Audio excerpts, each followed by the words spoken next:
for speed! Go!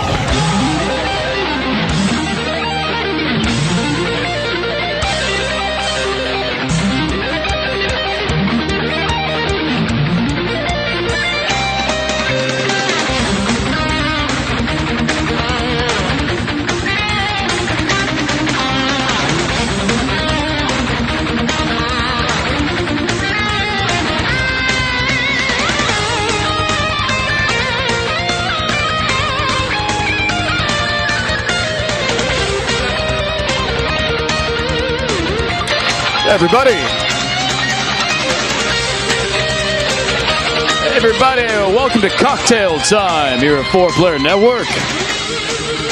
It's Sunday, which can only mean one thing. It's time to drink cocktails and talk about video games.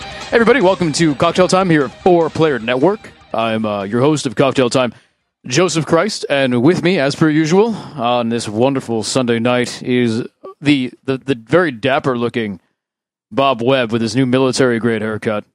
Oh, dapper! Nice. Yeah, I was like, I'm not really wearing anything like. I'm wearing a fucking t-shirt. What are you talking? I just meant the new wonderful haircut that militant haircut. Yeah, that you have, and I obviously need. My hair is like yours is definitely getting a little wild. All over the fucking place. I need to get trimmed up for PAX East, so I figured it's about time to just shave my entire body. I shave my face, shave my head, right? You know, your chest, all the whole 9 yards. Your ass, and, junk, your legs, everything. You need to be thorough. We actually put you in a 55-gallon drum of Nair and let you kind of cook in there for a while.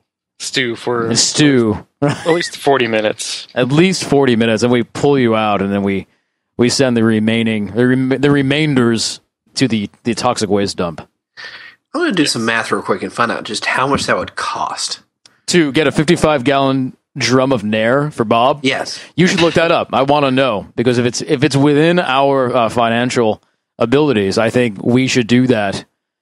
We should do a panel, and at the zenith of the panel, it's a crescendo into dipping Bob in a 55-gallon drum of Nair. It could be a subscriber drive event. Maybe we can take now that the donate button is back on the front of the 4Player Network page, people can donate toward a 55-gallon drum of Nair. And if people were to donate to that, I don't think Bob could turn down a desire from the community. He'd have to. He would be bound to it. No, my junk's gonna fall off. That's what's gonna happen. No, I don't think that's the truth.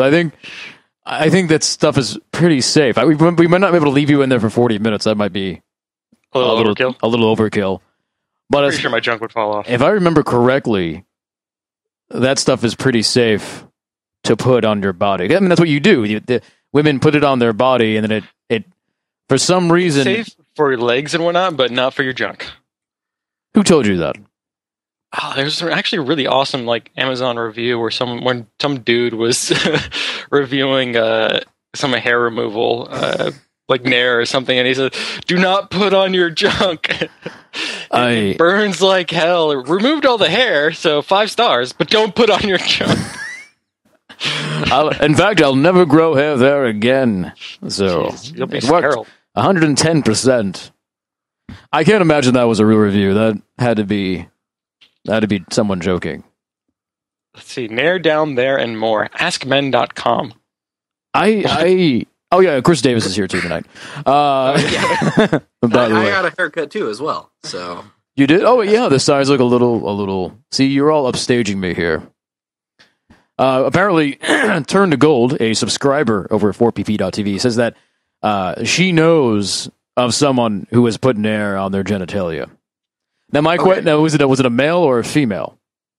I don't know why. It has to be a man, because only a guy would do something like that. Yeah, a woman would be smart enough not to do that. Okay, all right. So, all right, I looked this up. So at $6.95 a bottle for an 8-ounce thing of Nair for men, right? There are 8 ounces. There are 128 ounces in a standard bottle. Okay. You do the math. The that would be 880 bottles. Okay, to get the 55 gallon equivalent. Uh-huh. This will cost us $6,116 before tax. I think it's worth it. I think 100% worth it. I like this. I think we should do it. Subscribers, we got to get this done. The donate button. Donate. Actually, you probably shouldn't really donate for that reason. No. I can't see us. We will never be able to talk Bob into this. We wouldn't want to hurt Bob. No. I want to keep my balls. He come out of there looking like the fucking Toxic Avenger. The mop. The tutu. Jeez. Become a eunuch. Yeah, then Tara will never talk to us again. She'll be upset. Yeah, she'll be very angry. Anyway, everybody, welcome to Cocktail Time. I guess before we get really started, the biggest news of the night is the fact that yesterday around 8 o'clock, 9 o'clock, Bob and I launched, mostly Bob, because Bob does all the work and I give him ideas and he gives me ideas and then he has to make all the ideas happen. And I sent him pictures of sexy men to egg him on for moral support. Oh God, yeah, you did that for like an hour or two. Yeah. While I was doing it. But anyway, we launched the new community hub over at 4playernetwork.com. So if you're watching this live show at 4pp.tv, like you should be, you should definitely be watching this over at 4pp.tv. If you look on the upper menu bar, you'll no longer see a forum button. You'll see one called community. If you go into there, you find a whole bunch of great stuff. First of all, and probably the biggest thing people really have been asking for a long time, is that community chat is back. What it was known before as forum chat is now called community chat and is on the front page of the community hub. Also, we have now community blogs. So everyone who has an account on 4playernetwork.com now has the ability to have their own blog hosted by our site, pretty much. You can go there, you can read other people's blogs, you can upvote the ones you like. If they're upvoted, they kind of appear on the central position on the front of the community hub. And then we have the ability, what we'll do is we'll find the ones that are really good and that people really like, and we can import them directly into the front page of 4playernetwork.com. So your article will appear on the front page of the website. We can easily we literally hit a button and it imports the article into the front page. There's a little work we have to do in terms of maybe if we do minor edits, like grammatical stuff, and then we also would have to go and actually physically save your pictures onto our server. But for the most part, it makes it a very easy way for us to do that. So before, when we would have community highlights every once in a while, mostly because I think in doing this stuff in a forum structure really wasn't the most conducive way to make a blog and get your thoughts out there. So people didn't really write as much. I mean, we've actually had more people do blogs and user submissions now with the new blog system than we've had since we've opened the new site in the past 4 months on the forums, which is kind of great. But anyway, everyone should go and check that out eventually. So it's pretty cool. And I guess it pretty much. And I'm gonna do my toast early, my toast of the week early, because as we often do when we release new features on 4Player Network, there's only one man. There's only one man to truly thank, and that is Mr. Bob Webb. Mr. Bob Webb, the mastermind behind all of the back-end stuff, 4playernetwork.com. My toast goes out to you this week. And, of course, I have a little shot of vodka here that I'm drinking. And then I have coffee and some other stuff I kind of lined up. So, anyway, to you, Bob. Well, thank you. It's a lot of work. It is. Not going to lie. So, anyway, we'll move on. So, Mr. Chris Davis, how about you for your toast of the week? Well, my toast has to be twofold to Ubisoft this week. I actually got around to playing ZombieU for the first time. Oh yeah, I want you to play some of that. I want to hear all about it. And we'll have to talk about that. But I also have to toast them for having probably the worst controlled PR campaign in years. Yes. For Assassin's Creed 4 Black Flag. We'll talk about that too, because I had some rumorations about that I turned out to be completely wrong. So, anyway. What are you drinking? Because I have to work tomorrow, it's just a soda. But And you got pretty drunk on Saturday for your ZombieU. I underestimated the zombie count in the game, so my drinking rules were off. Put it that way. Yeah. But next Sunday, if you have me on, I'll be able to drink because it's fucking spring break. Oh, so you're gonna be? Are you gonna take off? You become shirtless like one of those spring break ladies? We've already seen what you've got to offer, Chris. You might as well just. Maybe it depends on how many subscribers we have at the time at 4pp.tv. Oh, so are you saying that if we have about 137 subscribers now, that if we make it to about 150 by next Sunday, you will do the entire show next week shirtless? I don't know about the entire show, but I'd be definitely willing to entertain the notion of doing a portion of it. Oh, okay. Nice. We can. We'll do that. So we'll see if we can get it to 150 subscribers.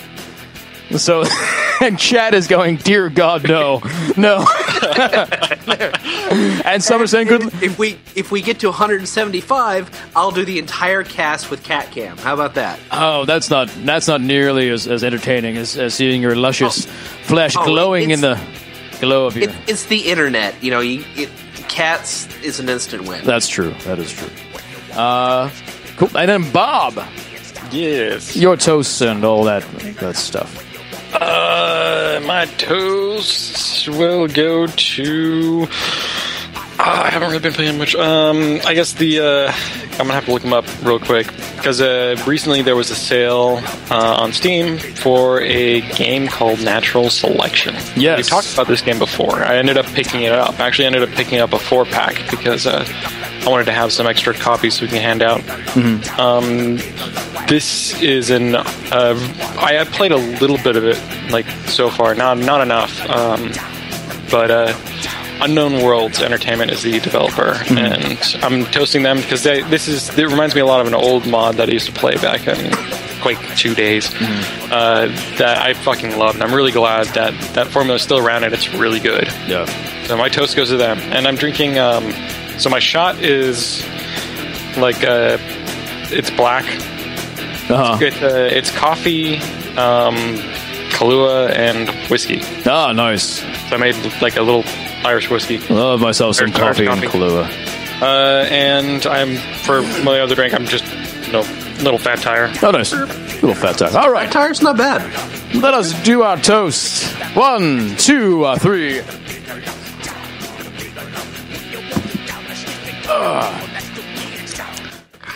Ah, very nice. Very nice. So, anyway, like we said before, you should definitely be watching on 4pp.tv. And when you guys get a chance, check out the new community hub. Write up some blogs. It's a good old time over there. And some people asked about the community chat as well, and kind of what the rule system is over there. And I'll let you guys know it's much different than on live chat. You know, live chat, it's like no links without permission, no caps, all that kind of stuff. None of that is true over at community chat. Community chat is a much more lax place. We don't care if you put links in. We don't care if you use caps. We don't care if you use staff faces over there. Basic rules for community chat is no racism, no bigotry, no homophobia, no sexism. Don't be a dick is pretty much how it goes. Just don't be a dick. Don't be a dick. Please don't be a dick. But can you post dicks?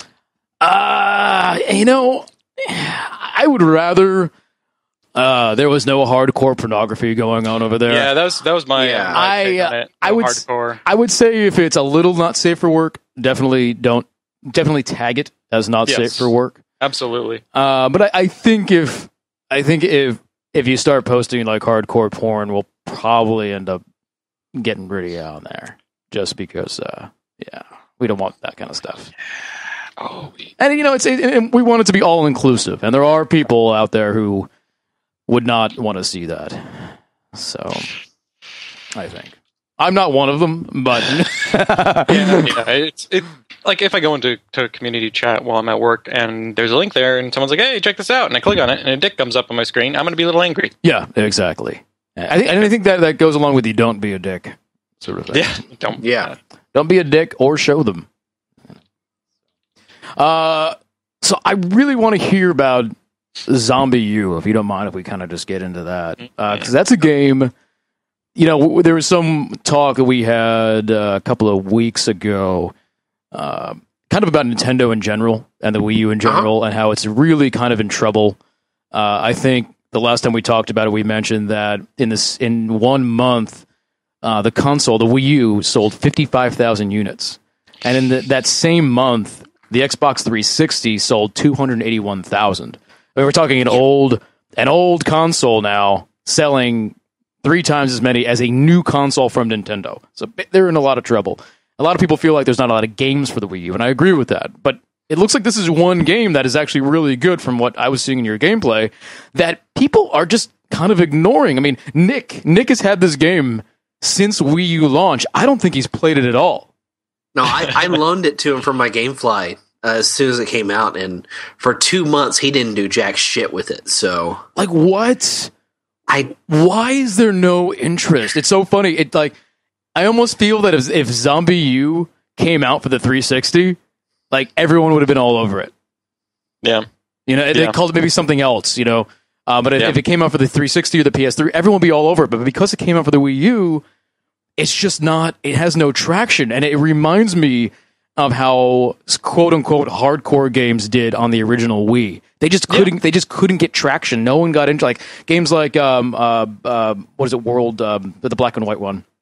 Mad World? Mad World. Games like Mad World, which were supposedly very good, just didn't do very well, didn't sell very well.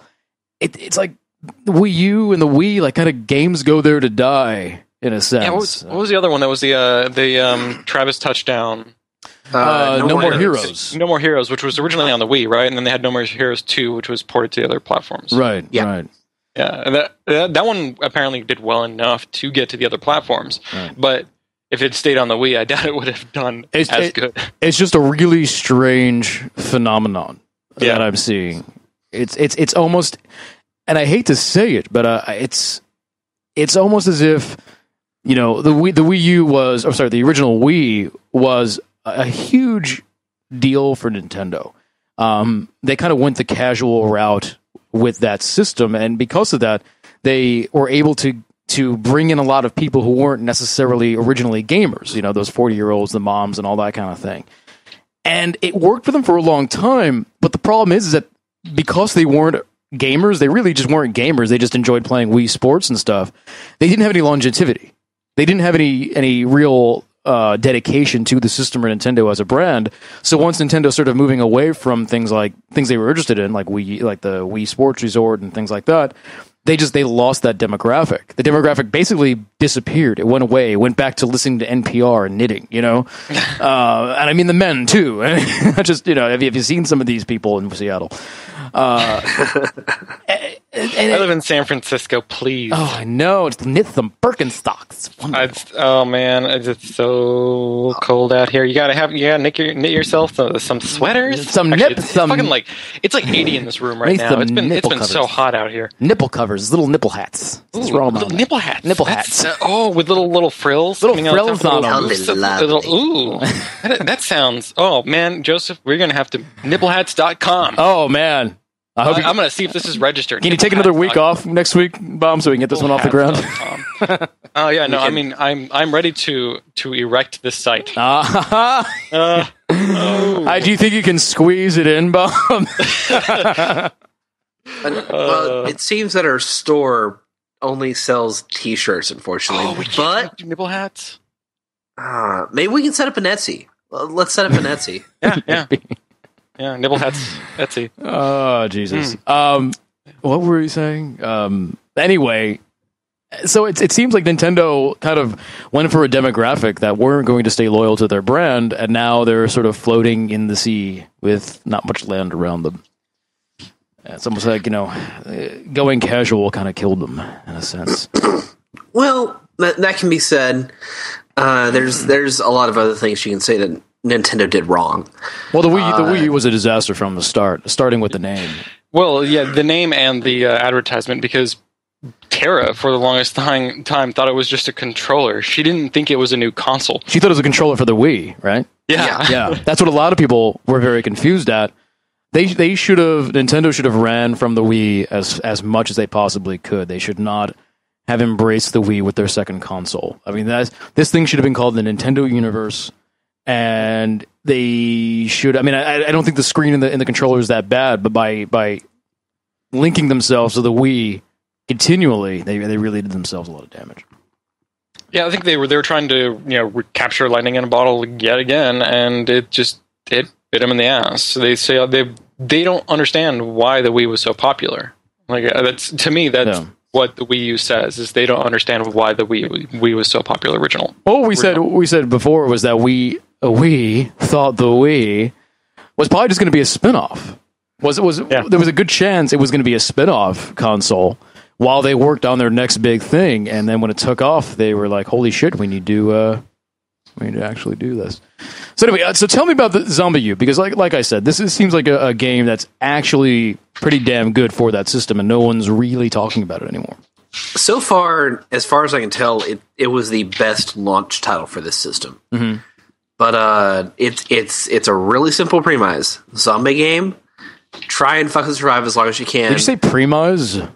Premise, whatever. I'm Texan. I got an accent, y'all. There, okay. This game got real good premise. That's like Raising Arizona speech.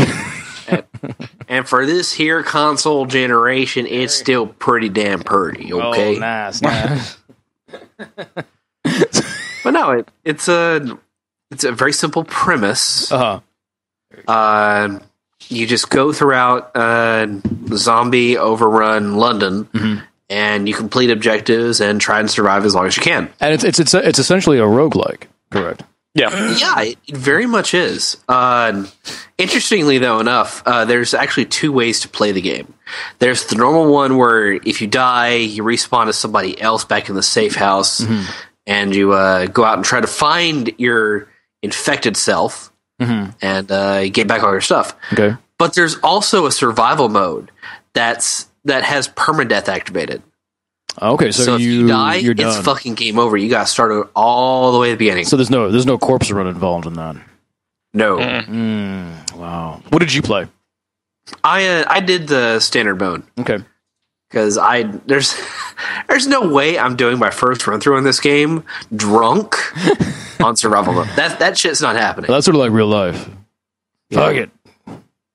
I've noticed a couple things about it. Number one, the game is actually quite scripted, unfortunately. You know, that's one thing I noticed as well. It seemed as you were going through, you were getting into areas where there was these scripted events you were finding yourself in, and that was kind of a big disappointment to me. I was hoping a lot of that would be randomized or at least controlled by an AI god, sort of the way Left 4 Dead works. Yeah, I remember the demo we played at PAX was just incredibly linear, incredibly scripted. Like, it just was... which was one of my big concerns when you go back and look at the PAX footage. What we saw was not an open world, and it was not very. It was like a very linear zombie game. And it just seemed kind of weird that you would have a mission, you'd go on, and then it's linear, and then finish the mission, back to the hub world. Right. Mission linear, back to the hub world. And it almost that kind of thing. Like a roguelike doesn't even work that way. It sort of. It breaks that system because then you know when things are coming and you can prepare for them, and then it becomes a system where you're learning the patterns and you're not. It takes the kind of the fear out of it to a degree, I would think. Yeah, I mean, it's one of the best things about roguelikes, and you'll see this in most roguelikes, is that they're procedurally generated. Yeah, and that's because it creates an uncertain world. Mm-hmm. Yeah, where you need to weigh risk versus reward. If you have a world that's static and you've played it once, you automatically know what the risks are versus the reward. There's no split second choices like, shit, do I need to pick up more fuel at the station if I'm playing, FTL?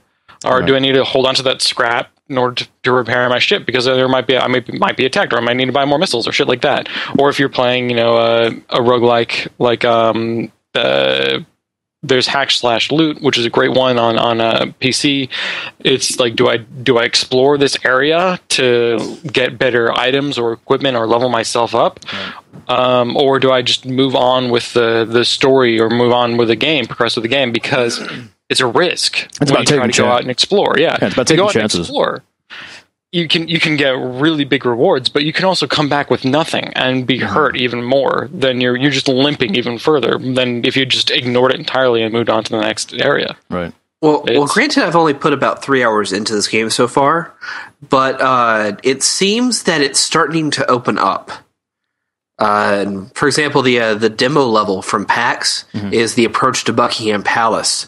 Oh. And once you go into the sewers beyond that area, it actually becomes almost a hub area for different places you can explore and different routes by which you can return to previous areas. So, okay. I mean, there's potential. I'm just not seeing it just yet. It's more like a Super Mario Brothers game. And you were going down pipes and stuff. I saw you. I did go down pipes. There were no piranha plants. And when you go down the pipe, it goes crick, crick, crick. That little like. Given that this is a Nintendo launch title, I'm surprised that there's not like well, maybe there is. Maybe there's like an alternate sound effects mode in the game. That would be cool. Or what? Yeah, it actually would. Like a zombie like shambles up or like jumps out of like a closet and goes, "It's me!" Yeah. Or you're down in the sewers. It's like. Yeah. Well, one of the interesting things is how it's kind of like Dark Souls in a way. Okay. See, that turns me on. I like that. Okay. So if you are connected to the internet with this game, at random intervals throughout your experience, it'll drop in player zombies, other people's characters that had died and turned into zombies. They appear in your world. Right. And you can... And it gives you their name and what their score was at the time they died. And then you can kill them, and there's a chance for loot and shit off them. Oh, that's kind of cool. I like that. It is pretty cool. That's more like the pawn system of Dragon's Dogma, but taken into a strange way. Yeah. I do like that. And then you have a random chance to collect something that they had in their backpack. Yeah. Oh, see, I don't think it's like any key items or weapons or anything, but I mean ammo or planks to board up doors, things like that. Right. And I'm always one to get behind, outside the box multiplayer ideas. And even if it's something as simple as that, that's kind of neat. For a simple addition to like Dark Souls, think of if someone dies in Dark Souls, they go hollow, and they can actually be there in your world. And if you kill them, you get the souls they had when they died. That would be fucking awesome. Well, that'd be a little scary. This game actually has a multiplayer mode, surprisingly. Right. It's designed for, I believe, online play only, or with 2 Wii-U pads. Mm-hmm. The idea is that one player is just going... Huh? 2 Wii-U pads? I thought there was one where it's a local co-op, one person's on a Wii-U pad, one's on a controller nunchuck thing. Granted, I haven't tested it out yet.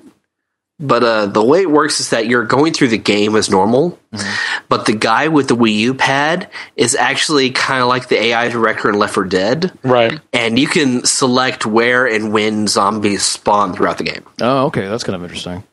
Yeah. But it's definitely a launch title.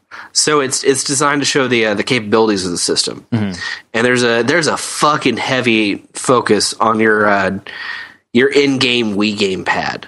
Yeah. Well, it does that whole thing to when you're opening up containers or looting bodies, you have to take your eyes off the screen. And like, I understand why that does that, and I kind of like that for this sort of game. I think it's for other games that I don't like it. I'm sorry, I didn't mean to cut you off. It's okay. I mean, to a certain degree, it adds a level of tension because you can't watch your back because the camera zooms out and doesn't fucking move while you're scanning the area. Yeah. But it gives you the ability to lock pick. It highlights enemies and things in the area. It's really kind of just there to demonstrate what the system can do. Mm-hmm. And not much else. unfortunately. Right, and it's kind of funny watching it on the stream because we can't see your screen on your pad, which is unfortunate. Because when you're doing stuff with the pad, all we're seeing on the screen is the regular screen with the big letters saying, "Look at your gamepad! Look at your gamepad!" And it's a shame for us, people like broadcasters and whatnot, that there isn't some sort of video out from the gamepad area where you can see that. Yeah, there's nothing like that. I can't see that ever being standardized, though. I mean, I don't know. Maybe streaming is getting more popular. That could be, but I can't see that really something that we're going to see in the future. One thing I have taken notice, and this occupied a good portion of Saturday trying to get this fucking thing to work. Mm-hmm. Nintendo is kind of lax in the way they're requiring developers to put games on the system. Mm-hmm. I mean, we know about the whole Crysis 3 Wii U controversy. Mm-hmm. But, for example, the system does not have an optical audio out. A Sony Philips digital interface. So you technically can't... so your headphones don't work. So my headphones won't work. Oh, that sucks. So I can't get 5.1 surround sound technically. Yeah. But the system does output 5.1 surround sound through HDMI. So you got to have that going into a receiver. Okay, that's my setup, basically. Yeah. The catch is that it only outputs one codec of 5.1, and that's LPCM, linear. I can't remember what the term is, but it's a codec that wouldn't even work on optical anyway. Mm-hmm. But it doesn't feature any Dolby options, so they don't pay the fucking license for it, and they save a few dollars that way. You got to have a receiver that's specifically built for that. And I could not find a single way to play surround sound and capture at the same time, unfortunately. I could capture video just fine, but I couldn't do surround sound. Interesting. So I had to play stereo. But they're not requiring developers to have surround sound for their games, unlike what Sony and Microsoft are doing for their systems. Right. See, it's so strange. Like Nintendo, I understand their philosophy. I understand the Nintendo philosophy is it's about the gameplay. It's about the gameplay. It's about these characters. It's about the historical significance of people like of characters like Mario and Link.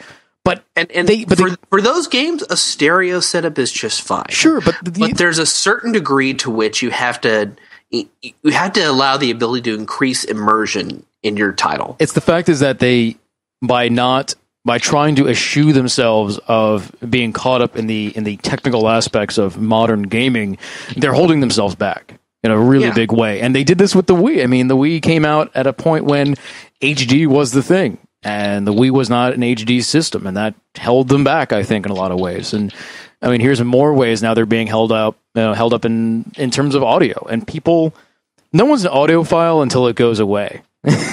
when your 5.1 surround sound goes away, you really notice it because we're so used to it now. You actually, in my case, sometimes I become a worse gamer when you take that away from me. Well, because you depend on, especially when you're dealing with an open world game, which I think in some ways a game like ZombieU has some of those open world aspects to it. When you're playing a game like Skyrim or you're playing a game like Fallout, where anything can come from anywhere at any time, those audio cues are really important. A game like Call of Duty, those audio cues are really important. Hearing the footsteps of someone coming up behind you, that stuff is really important. And losing that and not enforcing that on your games is, like I said, it's going to hold Nintendo back. Again, it's going to be just something else that holds them back. Yeah, it's a shame that people aren't playing this game more because it's got a nice creep factor that's actually very reminiscent of Condemned Criminal Origins. Mm-hmm. Not the fucking shitty sequel that put focus on, fucking guns. All right. No, it's actually just beating people or zombies to death with a cricket bat. It's actually quite satisfying. All right. But I honestly would prefer to play this game on another system. Yeah. With other systems functionality versus the Wii Pad. The Wii Pad is unfortunately the crux of this game that I don't want to have. So why is that? Because I've played the Wii U. The Wii U pad is it's very light. It's a lot lighter than you think it would be. It's actually about as light as an Xbox 360 controller with the battery pack in it. But it is unwieldy. It is big. It doesn't feel, your hands are separated by quite a bit. I can't see it as a comfortable controller to play a shooter long term. No. But beyond that, because the idea kind of amazes me that you feel as if an older system like the Xbox 360 would provide a better experience for this game than what is arguably, a next generation system that just came out. Like what do you think something like the 360 would offer this game that? I think better control for the first off. I mean, I've kind of messed around with the Wii U Pro controller, which is basically 95% of an Xbox 360 controller, just with the sticks and buttons in different positions. But I don't know, the Wii Pad, it doesn't really offer all that much. Yeah. I can honestly picture ZombieU 2 being a multi-platform title that uses Xbox Smart Glass, to where if you have a fucking tablet or a phone, it replaces that functionality without having to use that ungodly strained controller at times. Well, the thing is that it's very easy to replicate what they're trying to do with the Wii U pad onto their systems, and you simply do it by when you are looting someone or looting a chest, you fill up the entire screen with the inventory, and the game doesn't pause. Yeah. So then you have to actually and maybe there's a quick button you can use to go back and forth. Maybe use the right bumper to kind of like make the inventory screen go transparent, so you can look around.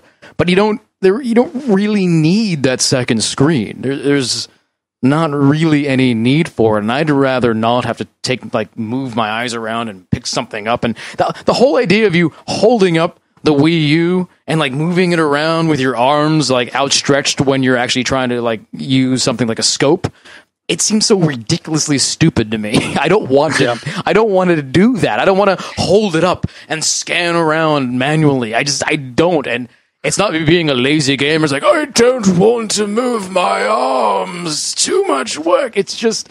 It's more that it's inconvenient and it doesn't feel good. I know that when you say to someone, yes, you can hold up the Wii U pad and make it go up and down and scan the game by almost scanning the room you're in. It sounds neat when you hear it. It's oh, that's kind of a neat idea. But when you have to do it every once in a while or you have to do it every 5 minutes, it's really fucking tedious and not fun. I mean, 80% of the time, you're not doing that. All you're basically using the controller for is inventory management. That's it. Mm-hmm. So, I don't know. It's kind of there. I mean, if you take away this functionality, it would still be a pretty fucking good game. Mm-hmm. In fact, it would be 90% the same. Right. But I don't want to use this controller. I just want to put it down and use it like a standard controller. We don't need to... I don't want to have to force myself to look at the TV, then suddenly have to look down at my controller and look back and forth. Right. It gets annoying, and in a survival horror game like this, I get kind of fucking paranoid. Mm-hmm. So it does add an amount of tension there, but I don't think it's enough tension to warrant still using that controller. Well, I think you can still have the tension and not have to use the controller. Yeah. I mean, look at Dark Souls. Dark Souls does not pause ever. Even when you're messing with your inventory and stuff, that game keeps on running. And if something's around, it's going to come for you. And it retains that feeling of paranoia without having you have to look down at your fucking controller all the time. And I wonder what happens. So what does happen with the game when you use the Pro Controller? How does it handle that system? The game doesn't work with the Pro Controller. Oh, okay. You can't use it at all. It requires the Wii Pad. Okay. But I was saying I was messing around with the Pro Controller separately. I see. Okay. So, what's your overall feeling? The game or system? I'm sorry.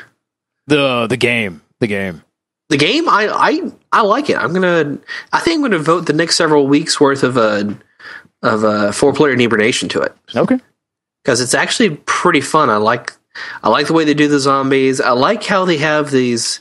They fill in the backstory of the infection in it's kind of like how they did in Crisis 3 and in Dead Space 3, to where it's on these tablets and intel that you find throughout the game. It's not necessary, but it adds depth to the universe. Right. And I like where they're going with it. I want to really explore this game and see what it's like. And your drinking rules were pretty interesting. Oh, God. I think, so if I know one of them, it was you were going to take a drink every time you killed a zombie. Yes. But you severely underestimated how many zombies there were in this game. I didn't think there would be that many zombies. And I didn't think there would be actually horde attacks of zombies. For example, I got back to the safe room one time, and it was a scripted event, and a horde of zombies were coming from my safe room.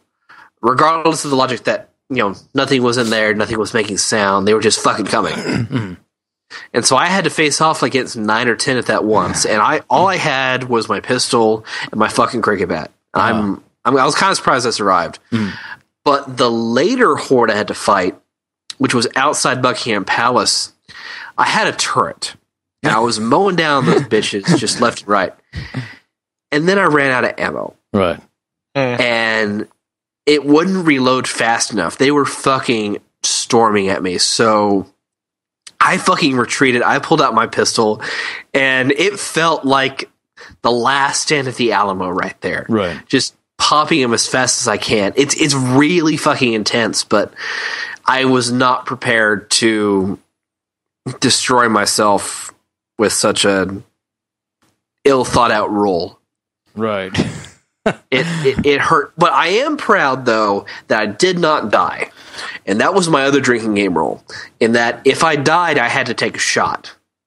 Oh, I see. So not just a drink, not just a drink, a shot.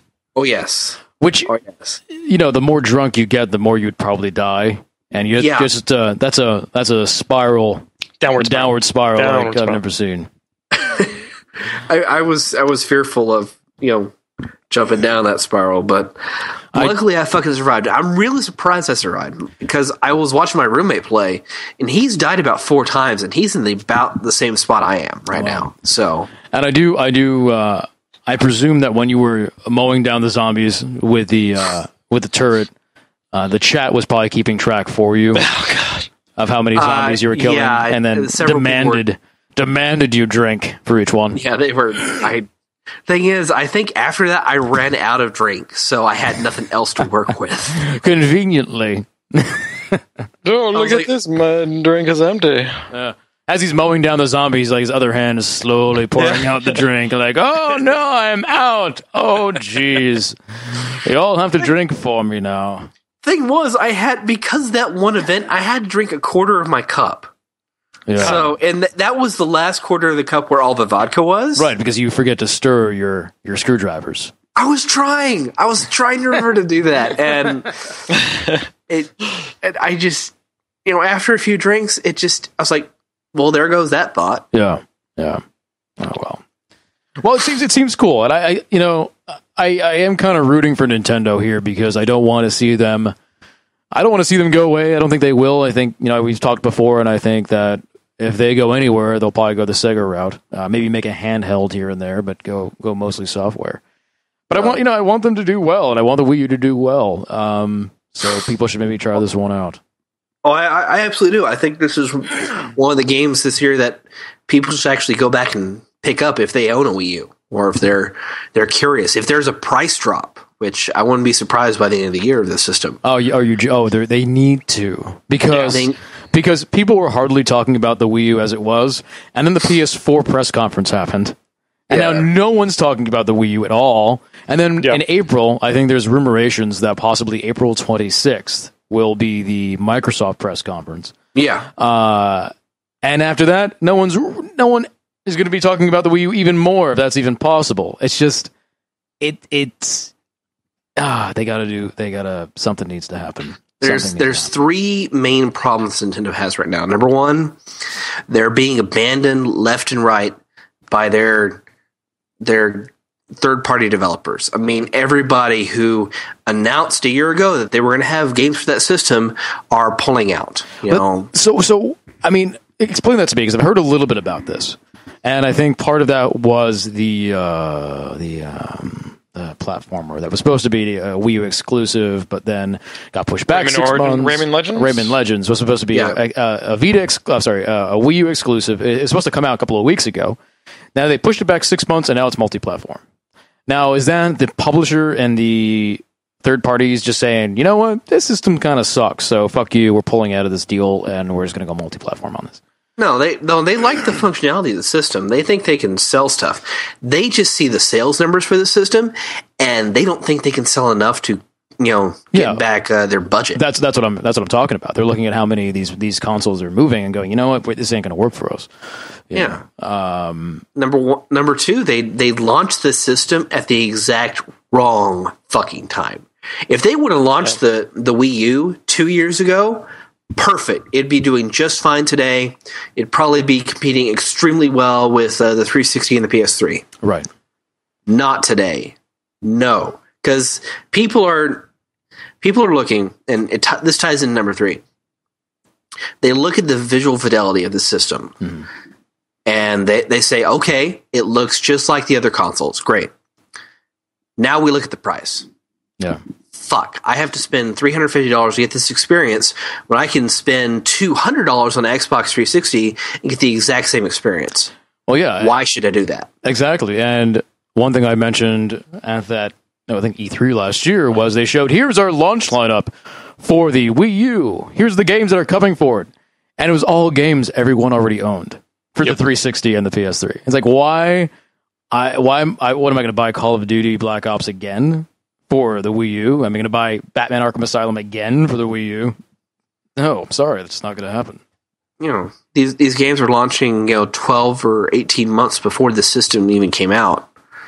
And you expect us to buy it again at that premium $60 price when you've added very fucking little to the game, maybe 2% new functionality? Right. No. That's not what people want. It's funny. Nintendo said a long time ago that they didn't consider Sony or Microsoft as direct competitors. They kind of saw them doing their own thing. And now they're trying to directly compete with these new systems. And you're right. I think if they would have released their consoles on off years, a couple of years, 3 years after the other consoles, and sort of, made themselves as, we're the mid-tier console. So when you're starting to get tired of your consoles, here's our new thing for us. When the shiny has worn off. But now they decided to go head to head, and it just ain't going to work, I don't think. I think the stupid decision they made was to think that they're actually not competing with Microsoft and Sony, because they're. Once you put out a product like the Wii, and you see the success it's having, you don't turn a blind eye to Microsoft and Sony and say there's no way they can replicate this, gameplay, because they fucking did. It's called the PlayStation Move, right. And to a degree, it's the Microsoft Kinect. Well, and also the dual screen thing is now being done by Microsoft Silver Glass and the Vita. Yeah. Actually, not even that, but not even just the Vita, but Sony PS4 is now, they're going to have stuff on their phones and on the iPads, and then there's going to be that Vita integration probably with the PS4. You can have this experience on a better system. Something more powerful. It's a rule of business. You adapt to what's changing in the market. You take the best things and you make them your own, or you die. Right. And I don't think they don't really realize that, son of a bitch, they're going to find out what we're doing and figure out how to do it. So here's my thing. Because really, you're right. Nintendo should have waited a couple more years, and then they should have had a new Zelda game be the launch title for the Wii U. That's what should have happened. Do you think when Nintendo does put out the next Zelda game, that will then move some units, or do you think people are going to be so far done with it by that point? Because, a new Zelda game hasn't even been announced yet, so that's not going to happen for at least a year, maybe 2 years. Well, we got the Wind Waker HD coming. But I don't count that. I do not really count that. Yeah, you really can't count that unless you can solidly demonstrate just how much of an upgrade this is. It looks great, but it's not. I don't see Wind Waker HD moving a lot of new units. Are you going to spend $300 to play Wind Waker HD, a game you already own? I mean, No, you're not. I know people that actually would. To tell you the truth. You But- you could cut off a dick and throw Link's face on it and put it in a bag and people would buy it. But I mean, Oh, yeah. we're talking about moving real numbers, real consoles. I don't think Wind Waker HD is going to do it. No, not enough people care for it. Nintendo shouldn't be focusing Not on enough people like Wind Waker. Yeah. Wind Waker had a lot of, I mean, I love Wind Waker, but it's really a niche Zelda game. So you can buy. I want to play it. I've never played it, but I'm not going to buy a fucking Wii U for it. Spectral Shot and 4pp.tv, a subscriber, says, you know what? Go buy a GameCube for $30. You can play Wind Waker. Yeah. Experience a pretty fucking good game. So it's just not necessary. Nintendo, they need to stop focusing on the technology, just what it's capable of, and they need to focus on getting the exact same library that Microsoft and Sony have over on their system, and then demonstrate just how much better an experience players could have with that game. But I don't think that's going to happen because we know what the functionality is going to be. We know that if Grand Theft Auto 5 comes on the Wii U, every time you use a fucking scope, you're going to have to pick up the Wii U pad. When you want to take a picture with your camera in Grand Theft Auto 5, you can pick up the Wii U pad and look around, and that's where the inventory will be. That's where the map will be. Like, I know what the functionality is going to be. But the fact is, it'll probably look better on the next-gen system. On the PS4, on the Xbox Next or 720, whatever they call it. By releasing now with the current hardware, they're kind of a 2-3 trick pony on old technology. So, I mean, I can't wait for the new Metroid to come out, so when I have to scan everything, I have to hold up the Wii U pad. And, I know what it's all going to be. They can't really do much groundbreaking stuff with that pad. Yeah, when they launched the Wii, everybody knew that it was going to be just fucking perfect for a rail shooter or something like that.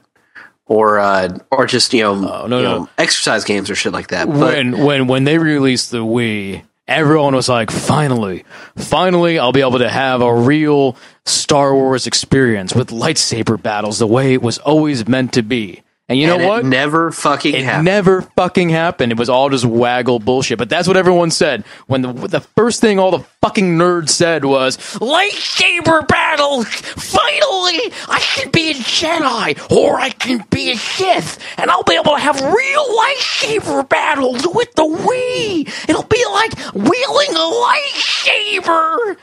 And they said the exact same thing when the Wii Motion Plus came out. No, you don't understand. I understand it was bad then, but now it's Wii Motion Control Plus. I'll finally get to be a Jedi. And it never fucking happened. You know what happened? Connect Star Wars. Lightsaber on! Lightsaber on! And then Red Steel came out, and everyone was like, uh-oh. Yeah, the launch of the Wii U, surprisingly, looking at the lineup, it feels exactly like the Wii. That you've got this set of demonstration titles, but there's no, other than ZombieU, there's really no it game that you had to fucking get. I mean, Red Steel was the it game you had to get at the Wii's launch. Right. Because that was going to show off the technology. Yeah. But it showed off how shitty the technology actually was. And there was very little quality control with these games. I mean, some of them were just fucking broken. Well, all you need to do is go to your local game shop, whether it be GameStop or eBay, Best Buy or whatever, and go to the Wii section and just take a look at how much shovelware has actually come out for that system. How much shit, how much, my favorite pet and crap like that came out for that system. There was there was no quality control, and there still is not quality control for the Wii. None. Which is amazing compared to what Nintendo was fucking 20 years ago. Well, because Nintendo realized after the video game crash of 83, 84, that you needed to have publisher control. You needed to have that little icon, that Nintendo icon that was on games. That was that's what you needed to see. That was That's a mark of quality. That was the mark of quality. And yeah, some of those old games were kind of gross too, but they weren't as bad as the shit that started coming out in the later Atari years that caused everything to crash. So they realized that brand that the brand was important and they needed to control the brand, and they did. And for some reason, with the Wii, they just was like, "What, you got a game? What's it about? Pets? Sure, throw it on there. People like pets, right? What do you got to get? What is it, cooking? Are there pets in it? In the background. All right, yeah, fuck it. What is it called? Cooking Shit Mama Pet 2? Yeah, why not? Throw it in there. With Nintendo." That's all I got on that. It's sad that they have this rather good system and it's going to be dead in 8 months. Yeah, without the developer, like the only thing I can see them doing that might save it is reaching out to indie developers. No, that won't save it. Well, it would save it for a small crowd. Like it would, if people are actually started doing really interesting things with the console and the hardware, and indie developers are the ones that are willing to take the risk to do that. Because Nintendo has always really been about the indie developer and the indie community. Yeah. They've always been a real backer of independent gaming. I mean, look at the fucking PlayStation Move. The most interesting thing that came out of that was Johann Sebastian's Joust. Yes, it didn't even require a screen. No. No. Can you imagine what people can do with a Wii U tablet? Like have like a fucking like crazy D&D style game with a Wii U tablet where you have 4 players using nunchuck like regular controllers or some bullshit like that. I mean, some crazy person's gonna get an idea in their head like, oh shit, using these controllers I can do something, like it's an amateur fucking proctology or something horrible like that, or like Spy Party amateur proctology. Yeah, like Spy Party on Wii U would be great. Well, no, that's actually one thing that we talked to Chris Hecker about that when we interviewed him at PAX, and we said, like the Wii U would be perfect for Spy Party, and that's when he told us that he actually had a development kit of the Wii U and was working on it, was working on a prototype for that. And yeah, you're right. Something like that would be fantastic. I don't know. I'm not sure what's becoming of that. But yeah, you're right in that sense. Yeah. It's just that Nintendo is going to have to become a supporter of independent gaming, quite unlike they've been in the past, unless it had a pet or was about cooking or trivia or something. Trivia Jam 5 dance battle. What do you got? Trivia pets? Sure. Let's just throw it in there. We can do it. Cooking Mama trivia pets. Every time you get a question wrong, one of your pets gets in the fucking oven. Why not? Throw it in there. And 10 lizards with what do you bet it? Insect functionality. We can do that. It's like Jeopardy. You hear the category, and before you get the question, you got to put up a pet. Yeah. It's the final Jeopardy. I'll take ancient Mexican cities for 300, and I'll bet my little Chihuahua Boopsy. Oh, sorry. The correct answer was I don't know, burrito something. I don't know. Where's Boopsy? Get Boopsy up. Get Boopsy up here. You gotta bring her up yourself. Oh, God. Say your last goodbyes with Nintendo. Press A to put them in the oven. I mean, it's going to be the PS4 and the 362 or whatever the fuck you want to call it, the Infinity or I don't know. The what? The next Xbox? The next box. It's called they'll be coming out in the next 9 months, and they'll be like, okay, you can either get a Wii U with limited backwards compatibility, with today's graphics, or I can spend $100 more and buy a PS4 or a next Xbox and have this beautiful fucking system. And I think Durango. Yeah, the Durango. That's the code name of the test. Right. The test boxes.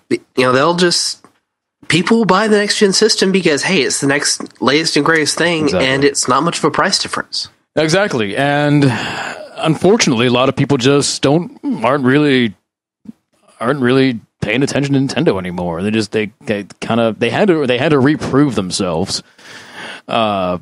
And they failed to do that. All right, let's take a quick break.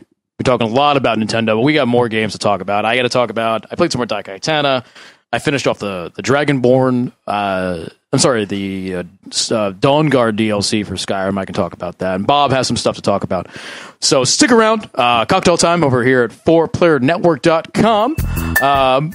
While we're gone, why don't you check out the community tab up at the top of the page over 4pp.tv. Take a look around, and we'll be back in about 10 minutes. 5 minutes. You know how it goes.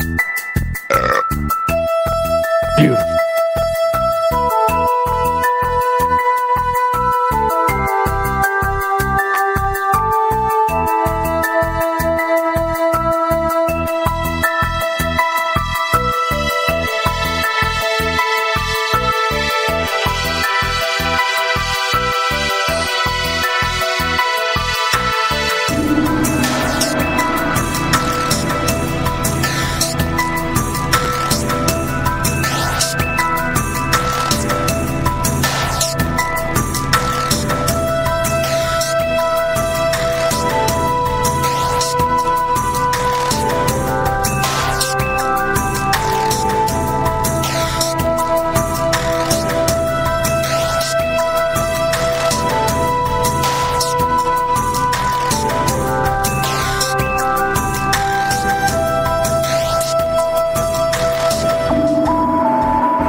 forced me to eat it.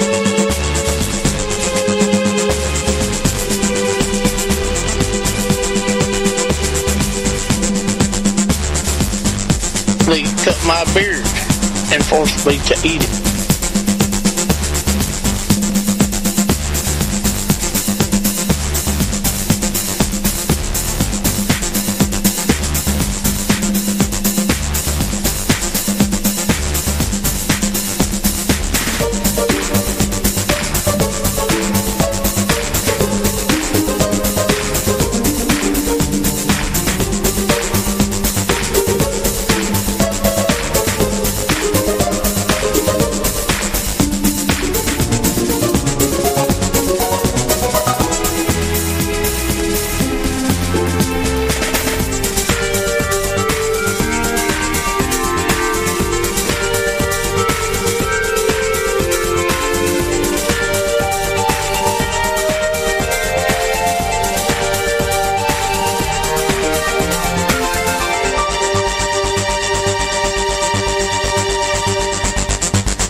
Cut my beard and forced me to eat it.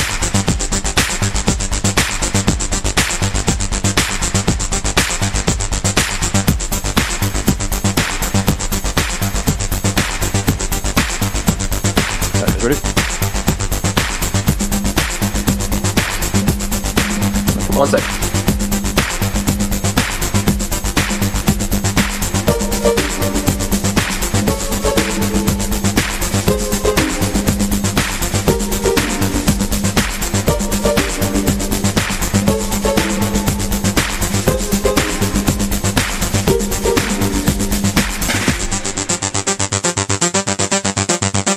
They cut my beard and forced me to eat it.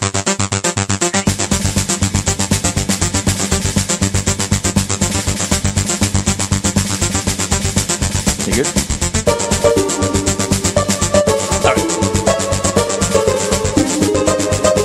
Everybody, welcome back. Welcome back to Cocktail Time, your 4-player network. I want to thank everyone who's watching us at home over at 4pp.tv. That's where you should be watching if you're watching us live. All the cool kids, cool cats, watch us over at 4pp.tv. So thank you all for watching us live. We do this every Sunday night at 8 o'clock Pacific, 10 o'clock Central Time. And especially thanks to our subscribers over at 4pp.tv. People like Lost King, Reborn Revolution, Size and Spectral Shot, Victus Sunas. And if you like what we do here at 4Player Network, we definitely ask that you think about subscribing. Subscribing is about $4.99 a month. You will not see any more ads on anywhere on our stream or our website. You can possibly be picked for Subscriber of the Month, where we will play the game of your choice and do a special podcast with and for you. We will have special subscriber t-shirts going out to all of our subscribers of the month. And if you don't have the money to subscribe to us, even though it's only $5 a month, very cheap, we at least ask you to subscribe to us on YouTube. That alone also helps us out. And also disable any ad blockers you may have, because this shit gets expensive. So we appreciate those of you who actually do disable their ad blocker and subscribe and all that kind of good stuff. So yeah, so we really don't, other than like just saving what we do manage to actually save. It just goes straight to like server costs. Yeah, we don't take any vacations or get paid at this point. Maybe someday, but you know. Anything you guys do in terms of subscribing or disabling your ad blockers for us helps us out, helps us grow this community, grow this website, which in turn helps us bring you more content from places like PAX and E3 and just the industry in general. And, you know, you guys helping us out makes us be less beholden to people like advertisers, which we wouldn't be anyway. But, you know, not having to worry about people getting pissed off because we gave their game a bad review, which we do anyway. Yeah. But if we can be crowdsourced and crowdfunded by gamers like you guys, just you sitting home reading our content, that's the best way we can possibly go about this. Honestly. All right. So, sorry, I'm eating. You know what I'm eating? Look at this. Sweet tart jelly beans. Sweet tart jelly. That shit big off the hook. Sweet tart jelly beans. You can get them around Easter. Really good stuff. Yes. Really good stuff. All right, Bob, you were playing a couple of things, weren't you? I'm playing Let's Photoshop right now. Is this something we can see at the end of the cast here, Bob? Oh, you'll see it very soon. Jesus, I'm not sure what you're doing. I'm scared. Evidently. Shit. Save. Undo. I've been playing a couple things. The video games. You've been playing. I hear you've been playing the video games. The video games. All the video games at the same time. All the time. Every single one of them. That takes talent. He does. Oh, I'm MLG. Bob is interconnected with the god of video games. Yes, Really? I am. He communes with video games on an astral plane and becomes one with them. Exactly. So I've been doing a lot of let's see, aside from site work, but just because there's too much shit I need to actually do for the site. I've been playing more Dead Space 3. Uh-huh.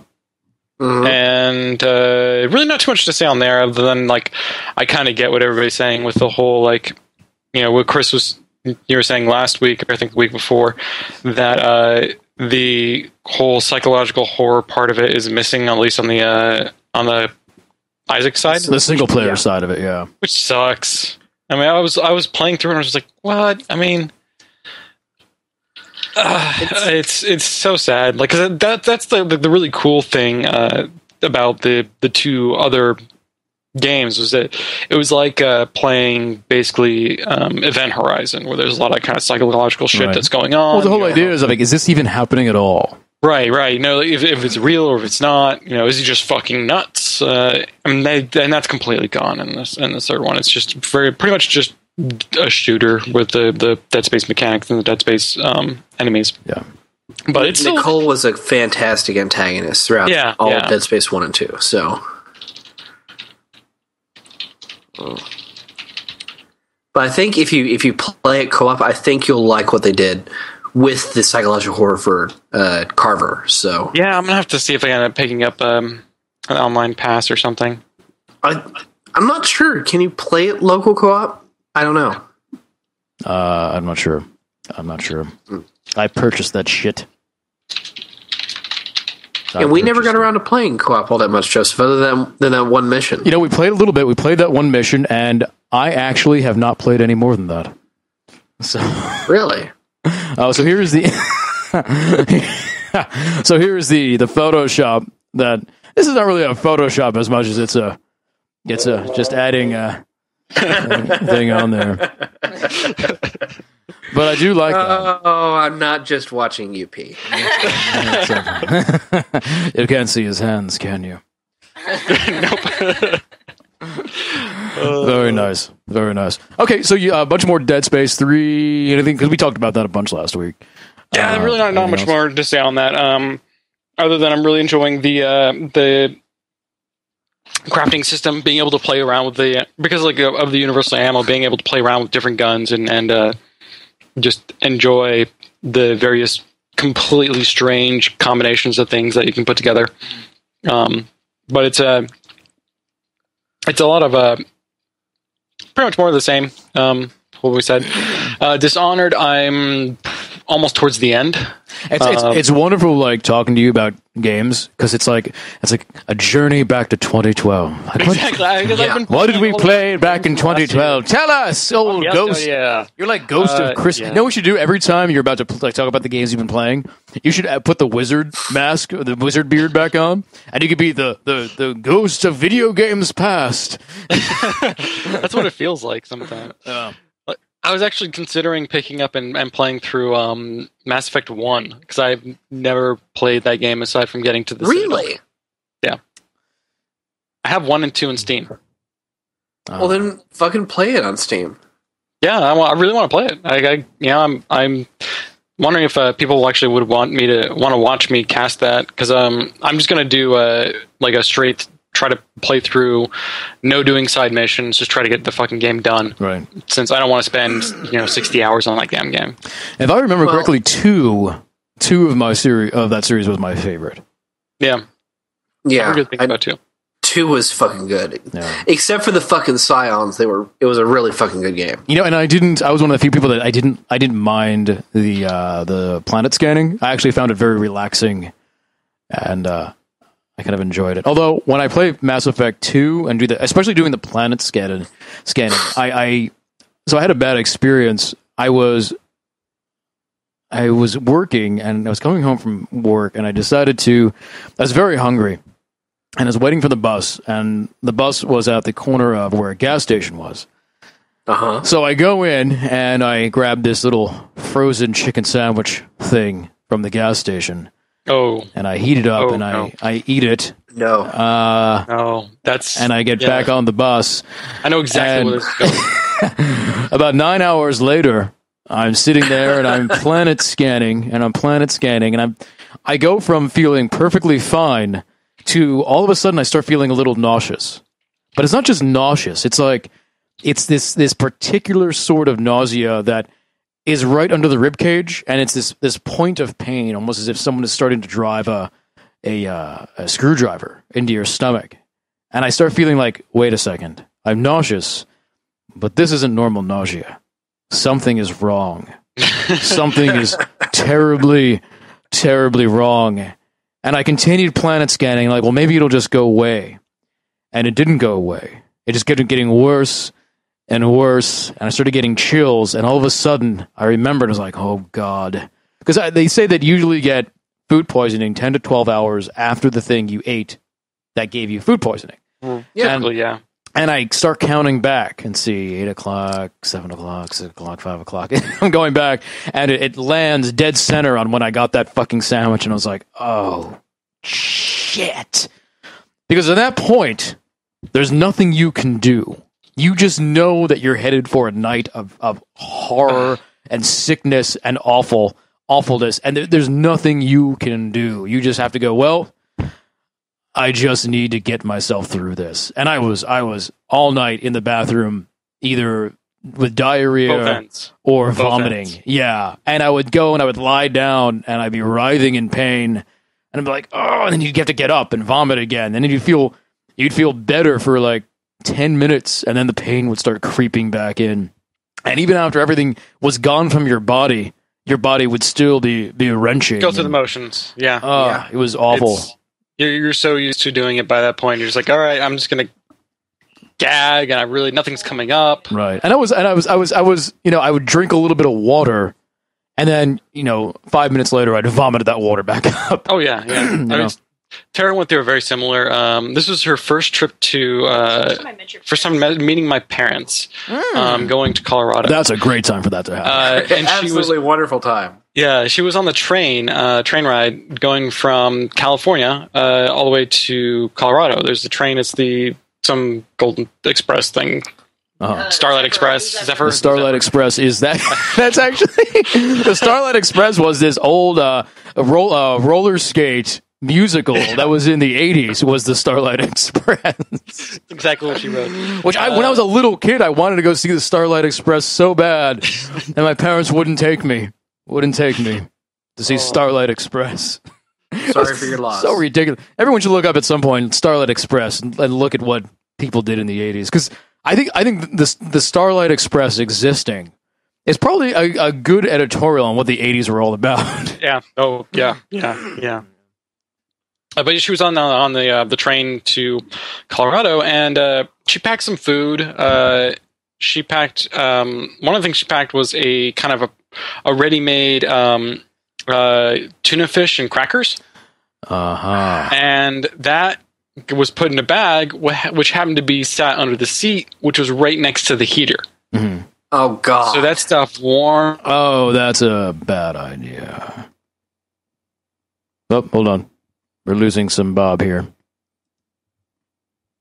Hold on. Hey, Bob. You back?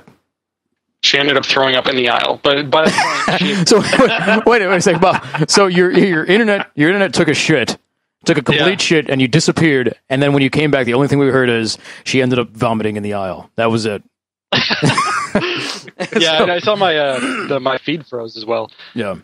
Goddamn Comcast. So so she ended up getting sick for like the last 3 hours of the train ride.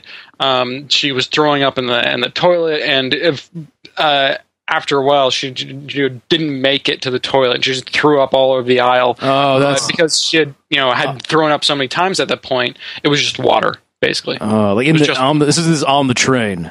On the train, yeah. Oh, that's the worst. And meanwhile, she's texting me, but I think I'm like out of reception area. She's like, "Oh, God damn it! Why aren't you here? You said you'd be here with me." Like, give me the like it's your fault. It's your fault, Bob. Why did you do this to me? It was terrible. I ended up picking her up and at the train station down in Denver, and we're driving back to my parents' house. And she managed to hold it in all the way to my parents' house, and then as soon as we got into the door, she walks to the door and says, "Oh, hi, Mr. and Mrs. Webb. I'm going to go in the bathroom." And went straight to the bathroom, continued to throw up for at least another like 8 hours. Oh, jeez. You see, this is like my fucking nightmare, is being on public transportation and getting sick. It's like, it's something I am terrified of. And whether it be like vomiting or pooping or whatever. And I've gotten close to where I've been on a public bus before, and I've been really hungover, and the bus would be packed with people and getting hot, and it's shaking, and you're sitting there with your eyes closed and your hands clenched together, and you're just focusing and trying to use some Jedi mind trick to keep yourself together. You're centering your chi, and you're just channeling everything possible just to keep yourself from vomiting. I've had that as well. We're running on BART, where I was on the BART platform coming back from a New Year's party, frantically looking for somewhere I could possibly throw up. I was like, I don't want to throw up on the train. I guess I could throw up onto the tracks. There's a garbage can around here or something. I'm going to throw up. See, that's okay. Like, I don't even mind doing it in public.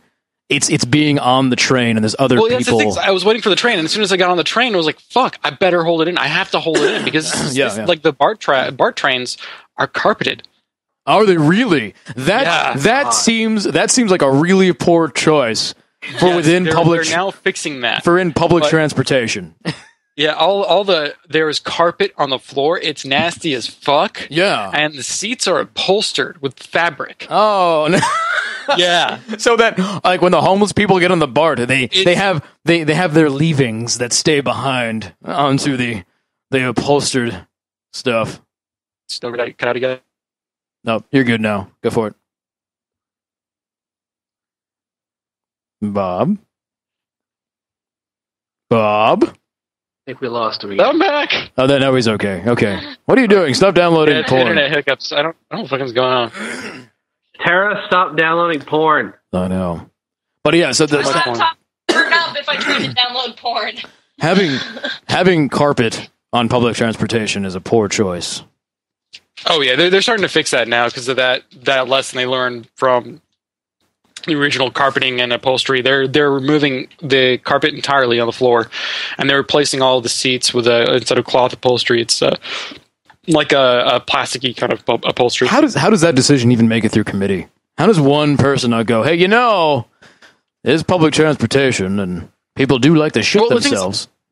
I think the BART was originally, God, when was it made? I think it was 70s, 80s. When was BART created? Bay Area Rapid Transit. Where the fuck it was? San Francisco. 19, because there's an era where like people fucking love 1972. Seriously?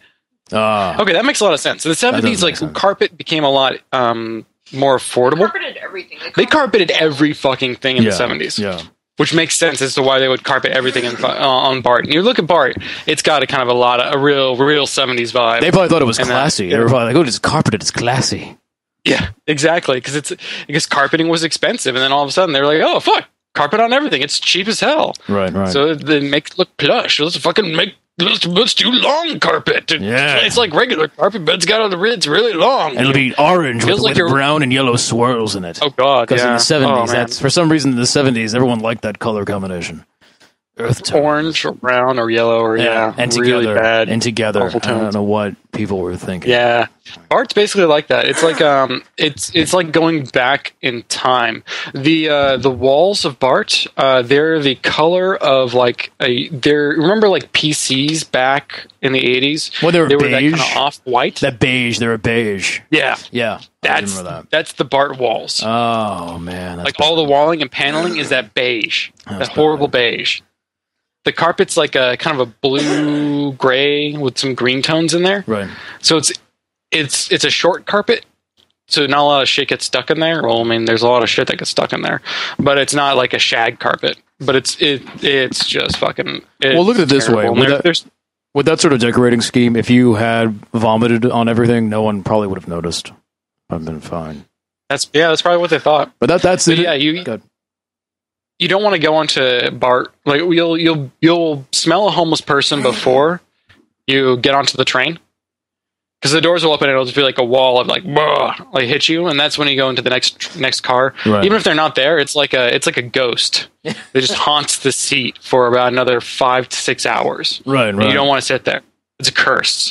God, It's horrible. it's awful. Like So, there's what the fuck are we talking about? well, I was talking about being. Comedy. I was talking about when I got. So where I'm going with this Oh, Mass Effect. was now when I think about Mass Effect 2, and I think about in particular planet scanning, I can't help but relate it to that time I got horrible food poisoning. Yeah. Well, to be fair, have you purchased any refrigerated sandwich product from a gas station since? Not since I've learned my lesson. I learned my lesson. I mean, That's the you whole can't thing. even Everybody be should safe just with know. fucking hot dogs at a gas station. No, so- you are, because at least they're being cooked, and like 7-Eleven hot dogs. When I was jobless for like 6 months many years ago, I lived off of 7-Eleven hot dogs, which they were cheap, like $2, and then you can put as much stuff on them as you wanted through their little hot dog salad bar.